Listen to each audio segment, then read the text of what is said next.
pleased to introduce Yolanda Butler. You heard our Assistant Secretary, Acting Assistant Secretary, talk about the Asset Project and the AFI demonstration grants earlier today. And Yolanda is the Deputy for the Office of Community Services, and for the last 3 years has been the Acting Director of the Office of Community Services. She started her career, the Office of Community Services administers a lot of the programs, including things like low-income energy assistance, the Social Service Block Grant, the Community Service Block Grant, and the AFI demonstrations, along with several others that I won't mention because we'd be here. Yolanda started her career in ACF in 1996 as a presidential fellow. She's worked in various parts of ACF and has spent a time working for then Senator Carol Mosley Braun on issues, and we're very pleased to have her here today to tell us a little about the asset initiative within OCS.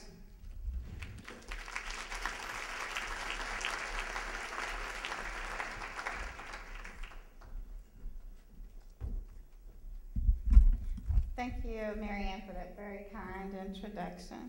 I'm glad to be losing my title as acting for 3 years soon.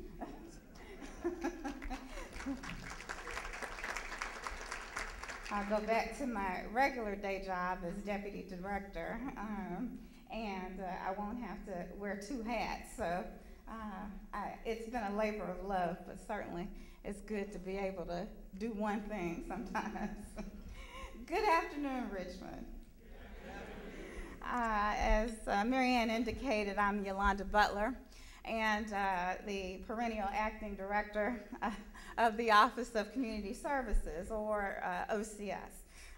My part of the Administration for Children and Families at the U.S. Department of Health and Human Services is responsible for several programs related to social services. It's what I like to call the HS of HHS, or the Human Services of Health and Human Services. I appreciate your turnout. We have quite the turnout, it seems, which I think food helps, for this lunchtime session on the promise of asset building, transforming wealth in poor communities. I always say that one of the toughest jobs that anyone can have, toughest speaking jobs, is to serve as the luncheon speaker or the post-luncheon speaker. And if you're speaking during the food service, everybody's mind is on, I wonder what we're gonna have for dessert. And if you're speaking after the eating is done, then everybody's mind, your blood has rushed to your stomach to help digest your food, and you're thinking, God, I sure would like to get back to the room for a nap.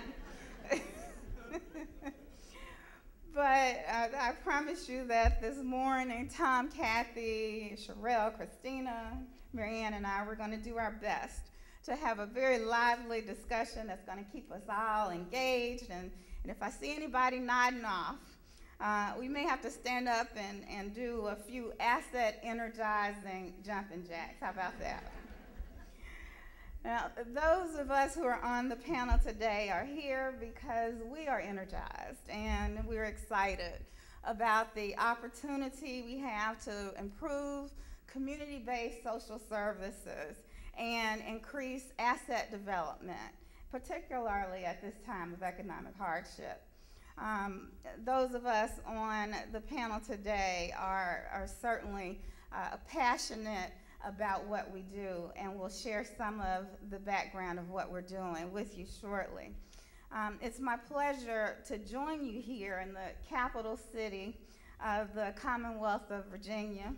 I won't have anything smart to say about Virginia either. For the Northeast Family Strengthening Conference. Now, I'm looking forward to hearing from my fellow plenary speakers on strengthening strengthening strategies through asset building.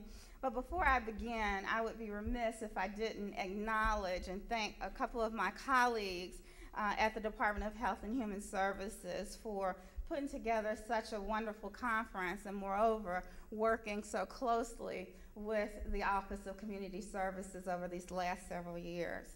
I first want to take a moment and share some background on the partnership that we've established, and I give my thanks. And I hope that we go on to build and foster bigger and better things as we come together. First, Marianne Higgins, who is serving as our moderator today, is the regional administrator, as she indicated, from our Boston office, which is Region 1. And she serves and supports Connecticut, Maine, Rhode Island, New Hampshire, and Vermont. I greatly appreciate the work that Marianne does in helping us implement the asset building strategies for young children in the Northeast region.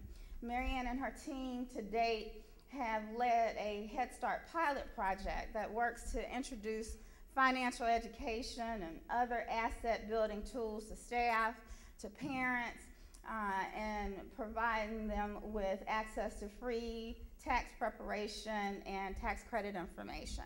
So thank you, Marianne.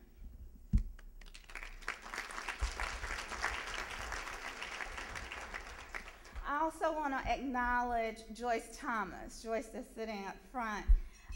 She is the regional administrator for Region 2 at HHS. And she's based in our New York office, and she supports New Jersey, New York, Puerto Rico, and Virgin Islands. And I just told her I'm going to have to go on a site visit to her with her.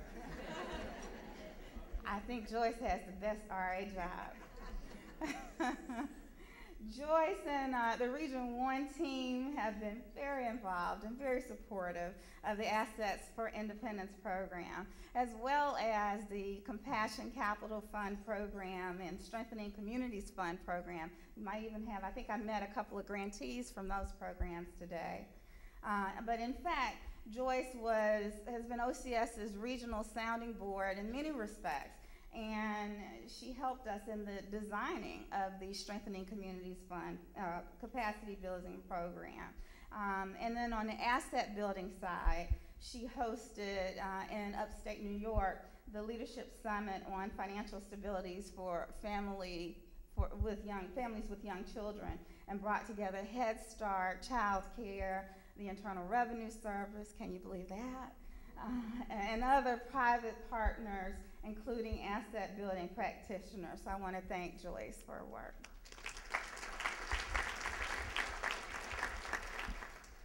I also want to say thanks to David Lett, who joins me on, let's see, where's David? David's over here. David is the regional administrator for Region 3, which technically covers DC, Pennsylvania. He's based out of the Philadelphia office, Delaware, Virginia, and West Virginia.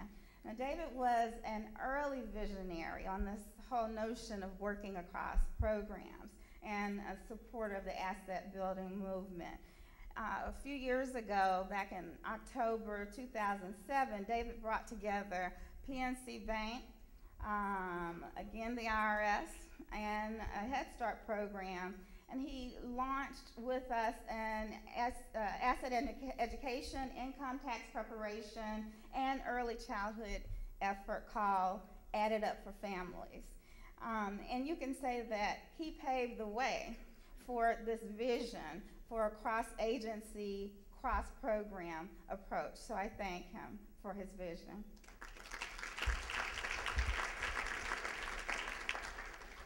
And last but certainly not least, I'd like to thank my mentor at the Department of Health and Human Services, Ms. Diane Dawson. Diane is the director of the Office of Regional Operations at HHS, and she has the vision of bringing the asset movement at the Administration for Children and Families, not just to central office, if you will, just in Washington, but Diane saw this as something that we could take across the United States. And so she has worked to bring together all of the regional administrators across the United States to participate in asset development and financial education, and I want to thank her for her vision on a regional strategy. Thank you. Now, in fact, the regional administrators at HHS have been visionaries and leaders all across the United States, the territories, and the tribal governments in transforming poor communities by the promise of asset building and financial education. At HHS and across federal agencies, under the leadership of the President's advisors, as well as the career federal staff, we've been encouraged to think of ways to work across our program's boundaries and our program's titles, what we call silos, and I'm sure you've heard that term a lot today. Because the individuals that we help, that are assisted in your communities, are served by a continuum of services or programs that don't necessarily fit neatly into our federal or state stovepipes. The individuals that are helped by our programs, they don't know the Office of Community Services from the Office of the Regional Administration or regional administrators. They don't know the Virginia Department of Social Services from the Federal Administration on Developmental Disabilities. They certainly don't know that the IRS is doing something good for them. And you know, the volunteer income tax program, but certainly they do realize and appreciate the support of our programs. And they appreciate the end result of having an earned income tax credit refund. Then they repeat that via the VITA, going to our VITA sites and helping us.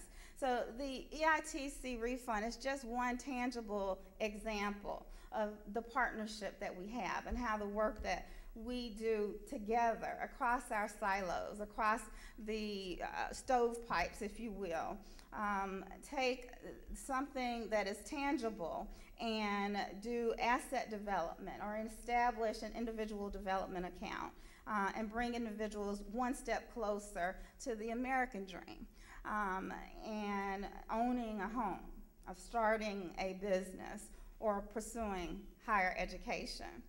When we take a moment just to think about the impact that we have, and if we can put our collective programs together to have a greater impact, I think we have a great and important task before us.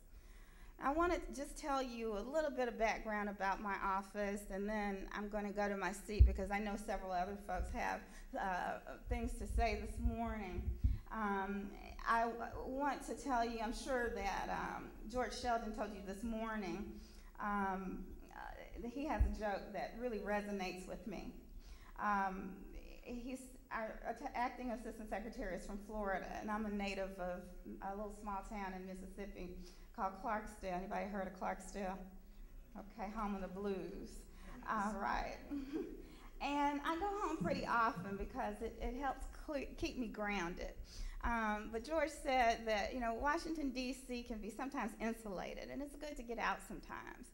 And Washington's only about 77 square miles. If you count around the city, you get out pretty quickly.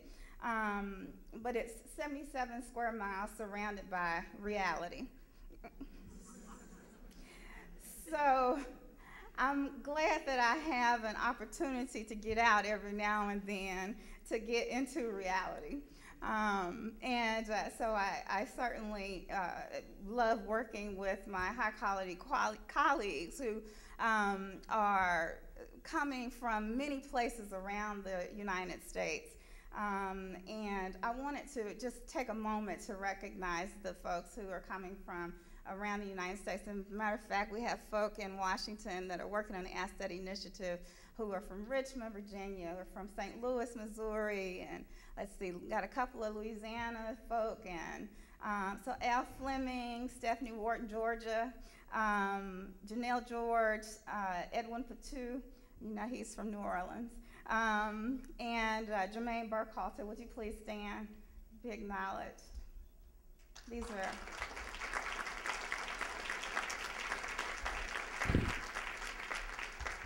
okay. All right. I wanted to jump to a couple of to tell you a little bit about the Asset for Independence program and then the Asset Initiative, and then I'll go to my seat. The Office of Community Services, the office that I lead, is designed to attack poverty. We have several programs in the Office of Community Services, and I won't go through them all, but our overarching goal is to make sure that people have a roof over their heads, food on the table, a warm home, or in the case of Mississippi and Virginia, a cool one, and a shot at getting a job. And we work with partners like you from the state, from the community-based level, to motivate, to support, to raise awareness, and neighborhood by neighborhood, we create change, one individual at a time. Collectively, the programs that we administer are a safety net to ensure that families that are straining to pay their bills, who are struggling to land jobs, they have the support that they need, not only to weather economic downturns, but to use education, to use training and employment and opportunities to make their way into the middle class and to secure better futures for themselves and for their children. Now, most of the programs in my office were created as part of the 1964 War on Poverty. And that was, I was a tulip at that time, but my mother was working, she was a graduate or undergraduate student in college, and she happened to work at one of the first Head Start programs in Mississippi while she was in college. So I guess you can say that I had it in my blood to do this work. But in 1998, after some pilot programs across the United States, Congress decided to try a new approach to helping individuals transition from poverty. And so they created this matched savings account program called the Assets for Independence program. Now, when that program was created some 13 years ago, only a few organizations were even considering helping poor people save to purchase an asset or create economic opportunities to transition, a hand up, not a hand out, if you will. Now, just over a decade later, this federal program supports grantees in nearly every state of the United States, from Maine to Hawaii, from Alaska to Florida. ACF has grantees for the Assets for Independence program administered by community development corporations, community action agencies, community development financial institutions, faith-based organizations, United Ways, state governments, local governments, you name it. There are some 400 organizations that are administering AFI, and the results are quite astounding. Nearly 80,000 people have saved $66 million in the AFI program over the last 13 years.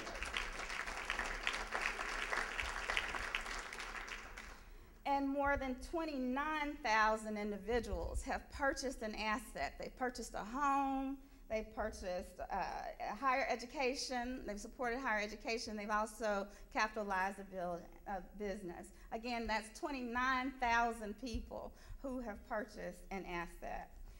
So that's just a little bit of what we've done together. And based on the success of the Assets for Independence program and leveraging of other anti-poverty strategies, we decided to try something new. And the something new was to take sort of the idea that was sort of germinated by Dave and Marianne and create a special initiative where within the HS of HHS, we worked across our stovepipes. And we created what's called the Asset Initiative. And you know, in the federal government, we love acronyms. So every word and every letter in asset stands for something in this particular acronym.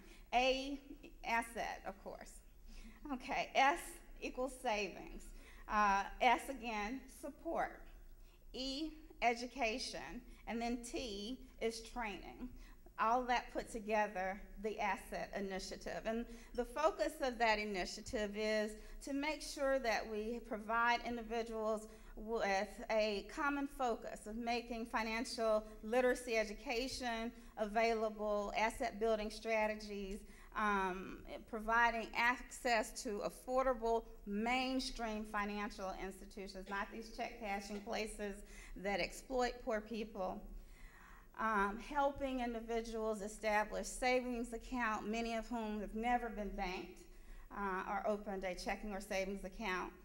Providing consumer counseling, credit and debt counseling, helping with tax prep services, providing opportunities to take their earned income, file a tax form, and access the child care tax credit, the EITC credit, and then take that money and put that money away to save toward a goal.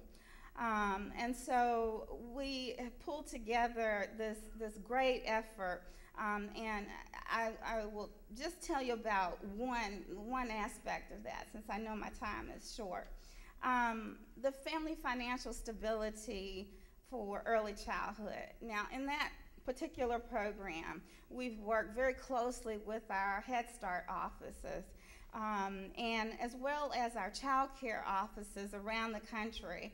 And we've introduced the concept of asset development, financial education, to not only the parents of Head Start programs, but to the children, as well as to the individuals that teach Head Start. And we think we've had great success with that.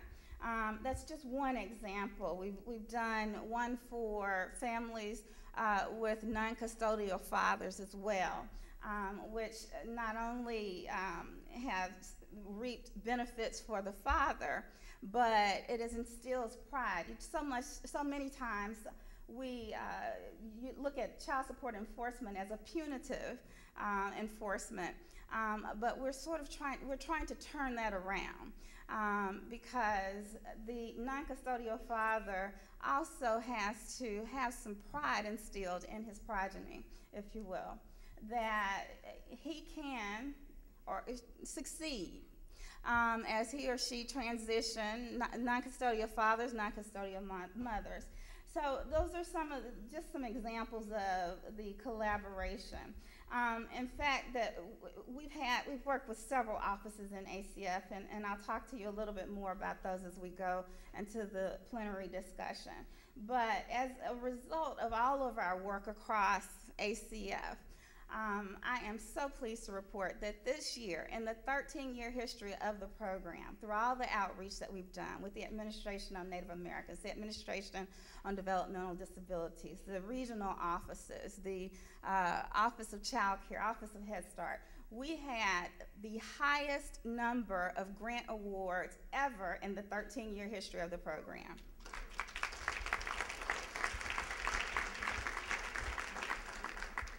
Now that's in a recession with a dollar-to-dollar match. And so that took a lot of beating on trees.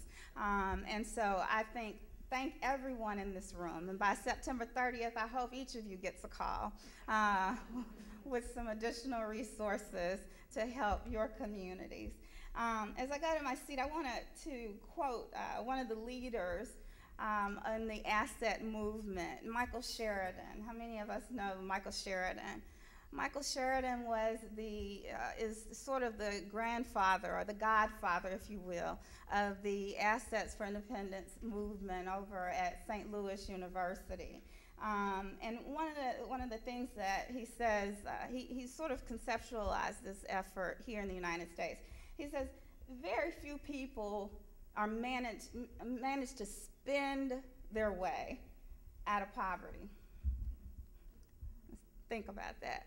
Very few people are able to spend their way out of poverty. Poverty is overcome by savings, by accumulating assets, by investing in education, investing in long-term growth.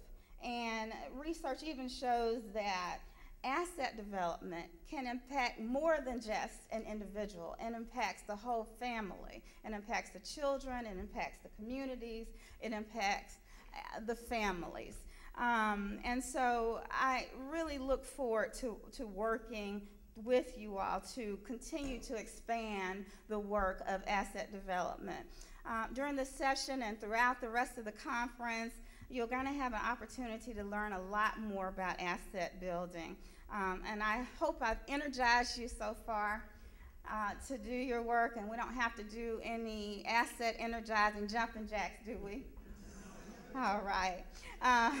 So I look forward to telling you more about what we're doing at the Administration for Children and Families and listening to my colleagues on the dais.